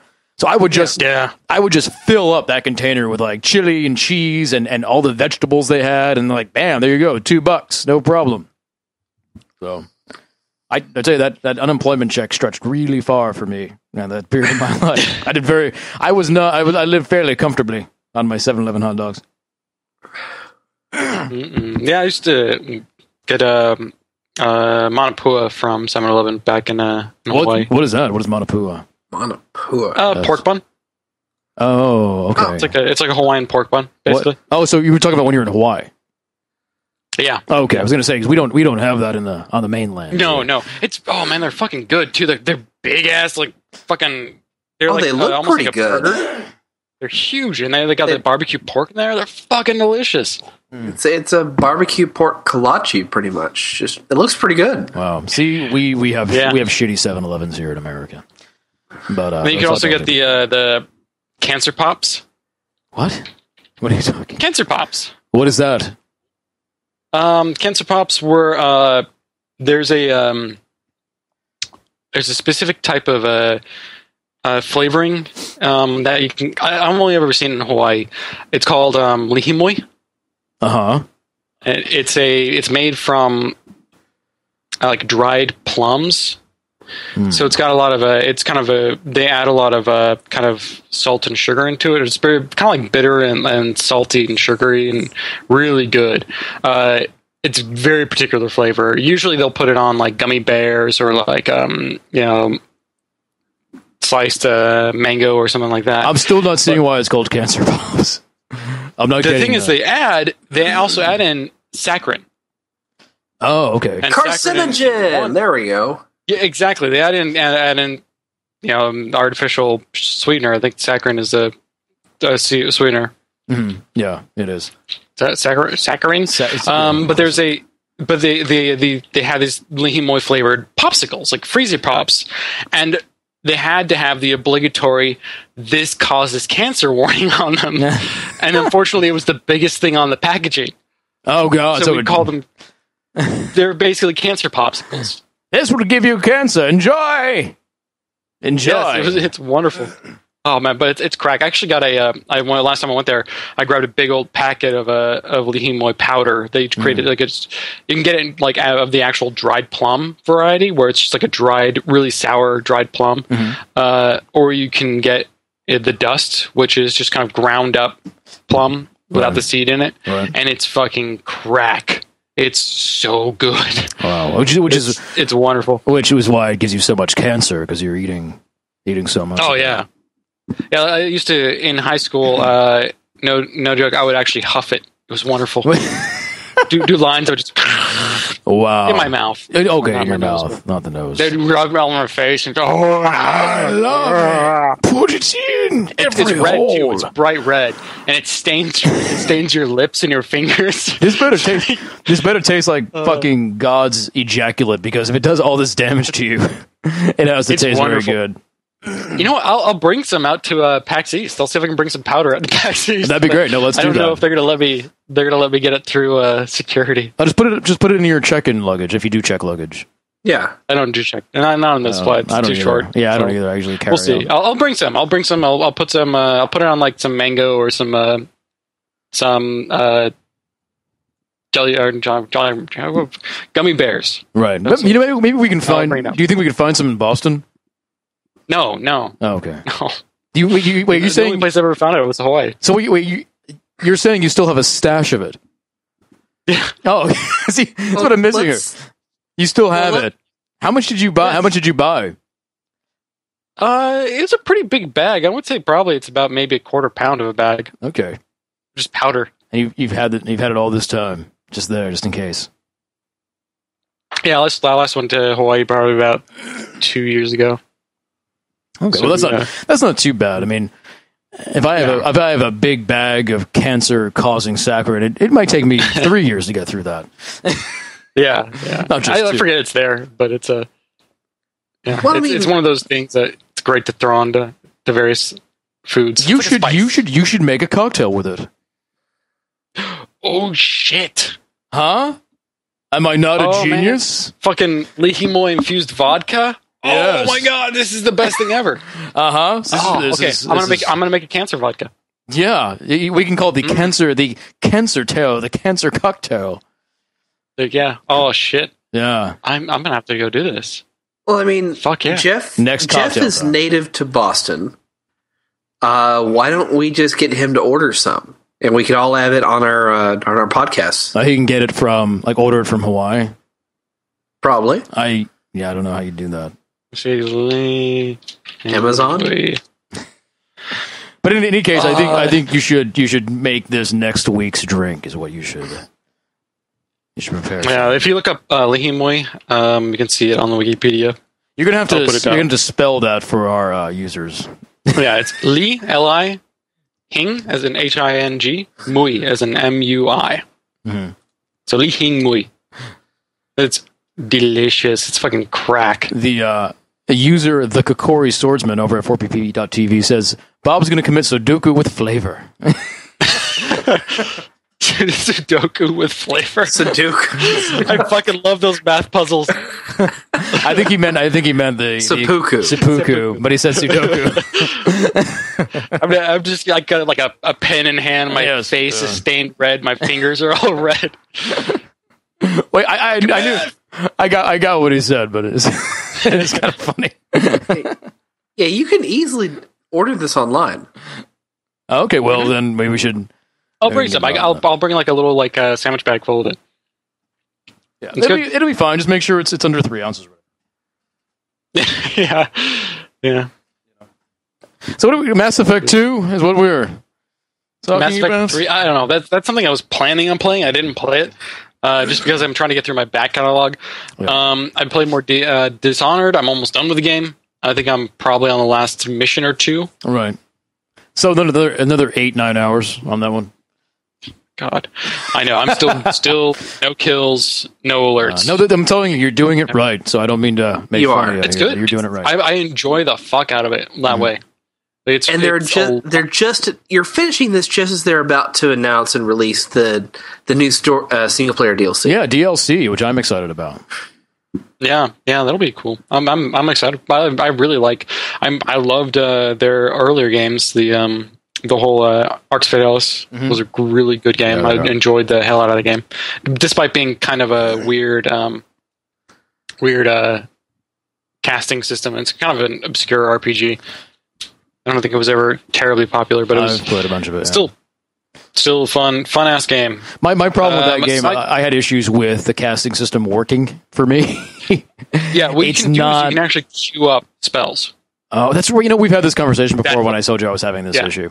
Yeah. So I need to do the motion once for the most part, and then you can. Yeah, you just need to do the motions, and then you can actually queue those up, and then you just use it whenever you need it, which is what I ended up doing most of the time. Yeah, so I need to do that as well. Yeah. What I liked is that you can actually cast any spell as long as you knew the combination. I think you need the runes for it at least, but if you know the proper combination, you don't need to go and find and discover it. It's like you can just create any combinations of spells as long as it's a valid combination. Well, like, it's that old school. It's the old school open world, truly kind of open world gaming philosophy where you don't need to find something for it to exist. You don't need to. If you find another pathway there, it still exists. You don't need there's not as many trigger systems as we have now in current games. So. Not many scripted things back in the older games, which is why they have the really kind of truly open worlds, which makes it feel really good. You can find stuff, not know what it is. And now things don't exist until you trigger it, and then it exists. And on that note, real quick, I want to say I've been watching a lot of Tomb Raider stuff recently, and I've been watching Brad play it on the feed, and then I've been watching a lot of Tomb Raider videos. There's a lot of there's walkthroughs already for the new Tomb Raider and stuff. And really? I'll tell you, everything I'm seeing about the new Tomb Raider, it's just press forward, and that's it. It seems to be a really, really linear experience. It's just press forward and shoot some dudes, and press forward and shoot some dudes, and I'm watching Brad do these level-sized puzzles where he's trying to do these very minute jumps here and there and get into upper areas. And then I'm looking at Tomb Raider stuff, and it's all just push forward and press forward. In fact, there was a when what's his name? Team Coco did their review. What's his name again? Yeah. I forget his name all of a sudden. Conan O'Brien. Conan O'Brien did his review of Tomb Raider, which is actually really funny. And everyone should watch it. It's really hilarious. It's really funny. But when he does for Hitman Absolution, that was another really funny one. That one. But anyway, at one point of him doing his review of Tomb Raider, he goes, how do I climb? And his friend goes, just press forward, just press up. Uh-huh. And it's like, wow, like that's that. It was a moment. It was a moment of a very candid moment that I don't think they really expected to get out there. But yeah. But it's kind of sad. Like I know Jeff and Brad were having a conversation earlier on Twitter about the old school Tomb Raider, and Jeff brought up that the controls were kind of iffy. And from what I remember of playing the original Tomb Raider, my biggest complaint was not being able to see where the fuck I'm going. Like the camera. But if you go up against a ledge, your camera is just not going to swing around. You can't see from her perspective, which makes trying to see jumps and coordinate jumps really fucking difficult. Yeah. Even when it's a really kind of a picky system to begin with. I think all games had sort of very stiff, awkward, kind of weird controls. But I think one thing that Tomb Raider did was the controls were very precise. Which which butted up against that controller and the way things just controlled in general with that game. So I think having a Tomb Raider game where you would need to be that precise would actually work really well with how smooth our control systems work now. I think it would be very cool. But from everything I'm seeing from the new Tomb Raider, it's push up and you'll get there, kind of Assassin's Creed style, which is unfortunate. And I said this last show, I think, where I'm probably going to enjoy Tomb Raider, but I'm going to enjoy it in a way that I've never enjoyed Tomb Raiders before. Much like, Dead Space 3 I enjoyed, but I enjoyed it as this sort of action game quite unlike the way I've enjoyed previous Dead Space games. Yeah, I think what Brett says there was actually a free look button. I don't think I ever found it. From my time playing the original Tomb Raider back in like 1995 or 96 or whatever when the fuck it came out. But it was, what I was thinking was like, if it would be interesting as sort of just a kind of an experiment to have like imagine a Tomb Raider style world and concept, but with maybe a little more tighter mechanics from something like or maybe a more slower paced version of a Mirror's Edge. Right. So it's a first person perspective, but you get that kind of real agile leaping and trying to navigate these very vertical worlds from a first person perspective. Yeah, I've actually never played. Would be really interesting to have. I never played Mirror's Edge. Really? I should. I really should. But it's not a bad game. Does it require that precision, that kind of precision jumping, or is it more just kind of pressing forward? At times, yes. At times, yes. Okay. It almost plays like a rhythm game at the point where you have to be like, all right, boom, boom, then press. Like but you have to. It's all visual cues instead of rhythmic. Oh, I see.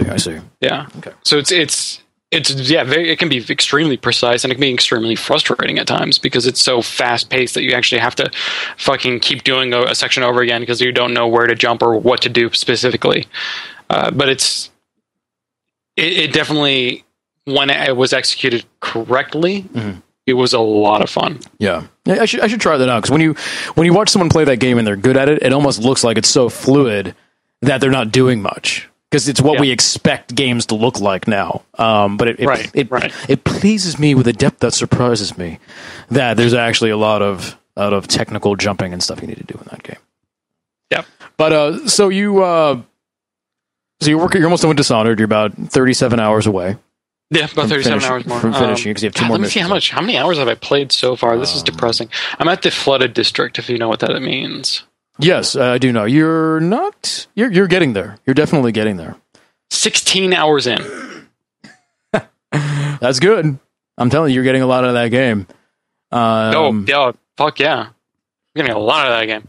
Yeah. Oh, that's good. That's good. Yeah. So what's on your plate after Dishonored? What are you going to do next? Actually, I put it in Natural Selection 2 today. Oh, okay.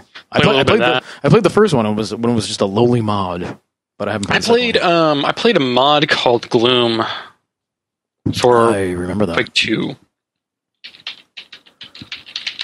I think I remember that. I'm trying to figure out what the chronological order was. I think Gloom might have been first. Possibly.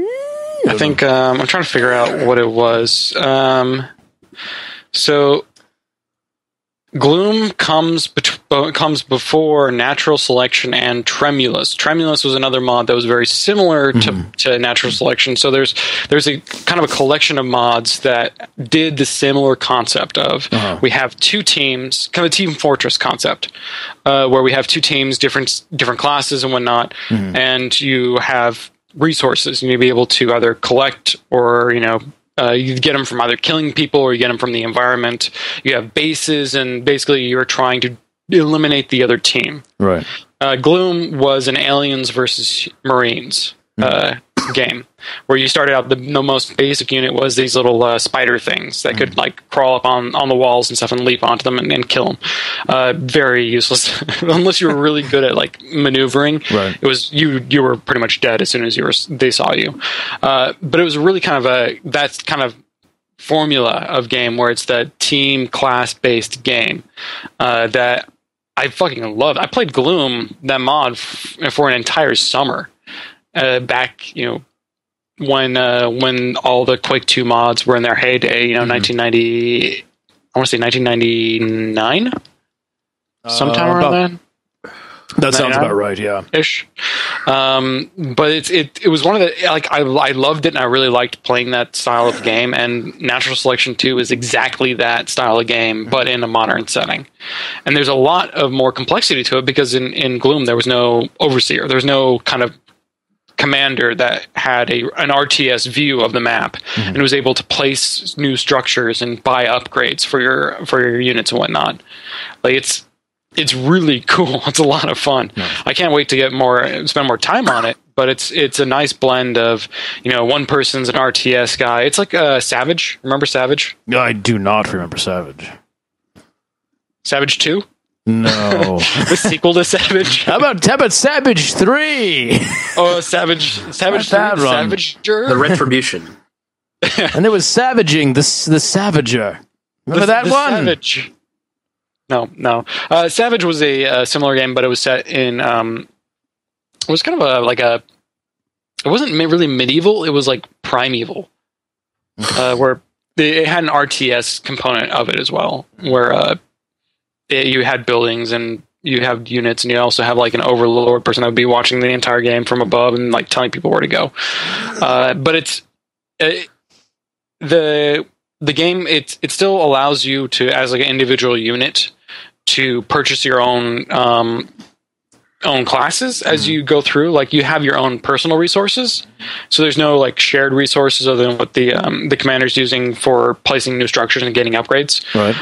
The upgrades apply to the specific classes you choose you want to be. Okay. I'm looking at Savage now, and I've never played this.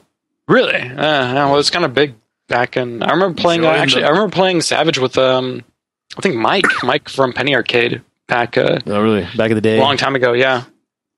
That's actually... I don't know if that was for where I heard it from, but I remember them playing it quite a bit. But it was a similar concept, very similar concept to that whole kind of RTS meets FPS. Right. But it's a lot of fun. I think we're actually going to do a couple of community nights with it where we'll try to get as many community members together to play this game. But it's really fun. I've been looking for a really good kind of first-person shooter to dork around with and enjoy the whole kind of competitive aspect of having a team work together in order to complete an objective. Right. Like, that's one of my problems with a lot of the like just doing first-person shooters and killing guys, and it's like, oh, you just shoot dudes. That's all you do. Right. Like, you get a higher score by shooting more dudes. But see, this is why you need to play PlanetSide 2.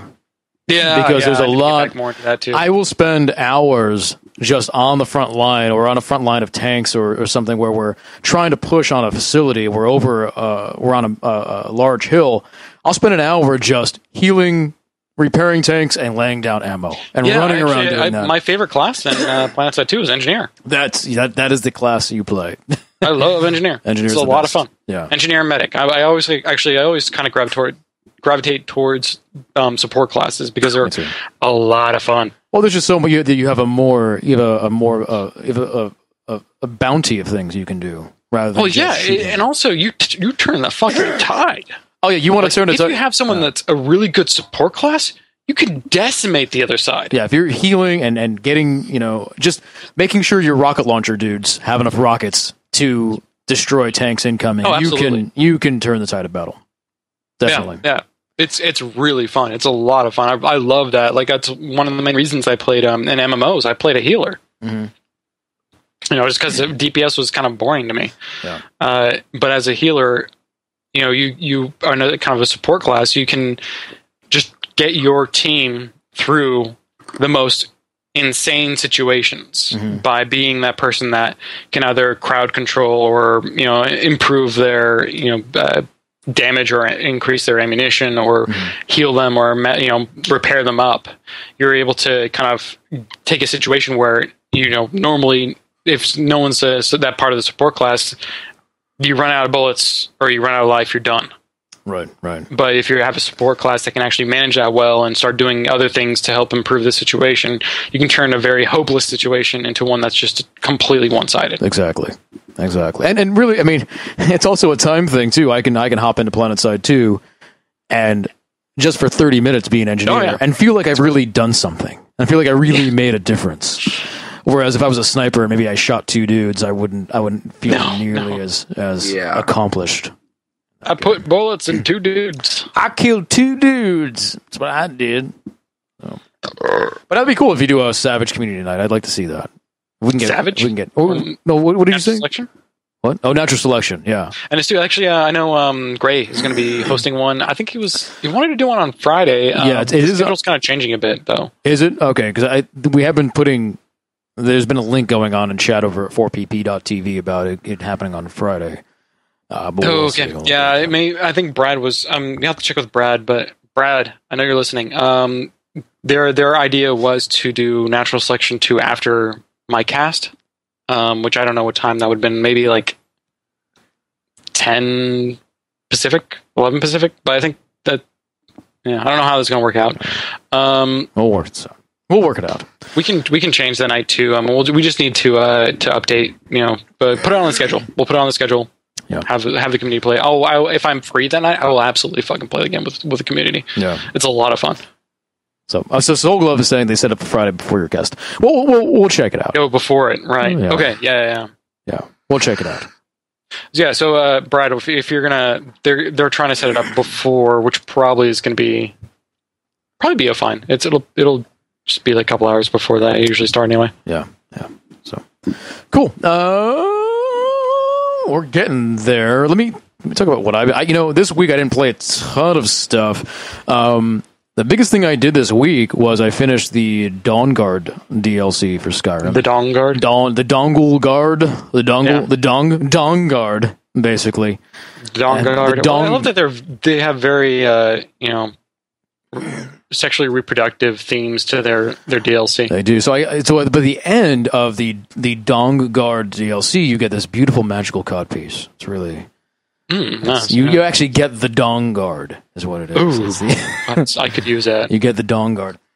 No, I did finish Dawn Guard, and I had said this previously that I wasn't too hip on it, and I'm still feeling that way. It was okay. It was all right. Yeah. It was nothing really crazy. I really didn't like the fact that Bethesda insists that you go into third person when becoming a vampire lord or becoming a werewolf. I think the game just doesn't support it well enough. The animations aren't good enough. I know they're very proud that they've improved them, and they did, but it's still, not so great. Or the fact that it fucking insists that you have to become a vampire to play the expansion. Do you? No, you can... I thought there was 2 sides. There are 2 sides. There are 2 sides, and I chose to align with the Dawn Guard, but I eventually was forced by the story to become a vampire. Oh, really? Okay, so Yeah. I just decided to become a vampire. And my problem is I don't want to be a vampire anymore. So I need to figure out how to make that not happen. So I don't know if there's a quest or somebody I can talk to. My current plan is to go back through all my books at my house or various houses and start looking through my books to see if I've picked up something along the way to cure myself. I think it's a quest. You'll eventually get a side quest that will pop up and be like, "Hey, do you want to be cured?" And then you go follow it. I haven't got... you might already have It's a really boring quest. You got to kill somebody with a black soul crystal, and then you just got to go through this ritual that takes like 20 minutes. Oh, okay. Well, I'll see about that. Ale and Whiterun to get werewolf blood. See, I don't want to be a werewolf either. I don't want to be a werewolf. Well, actually, I'll tell you what. Being a werewolf is actually kind of cool because you never get diseased. So that's kind of cool. So I didn't mind becoming a werewolf, and then I would just never bother transforming into werewolf form. I would just get the benefit of never getting a disease, which was kind of nice. So maybe I'll do that. Maybe I'll just go back to Whiterun and say, I want to be a werewolf again. And but I'll tell you that the vampire... So here's another question. If I go werewolf, do I get attacked if I try to go back to the vampire castle? Because the girl at the vampire castle was pretty hot. And I'd like to go visit her every once in a while. Well, you can't screw her and you can't marry her. You realize that at all, or at all? I know that. I'm already married to a minor from another town that I know lives with me. You're married to a minor? Is that fucking illegal?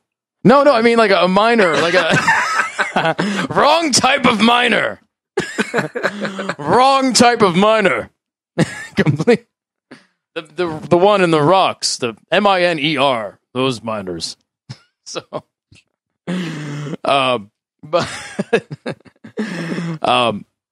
I didn't want to get married to the vampire anyway, and that's fine. But she's nice to have around. Maybe come out and do some quests with me here and there.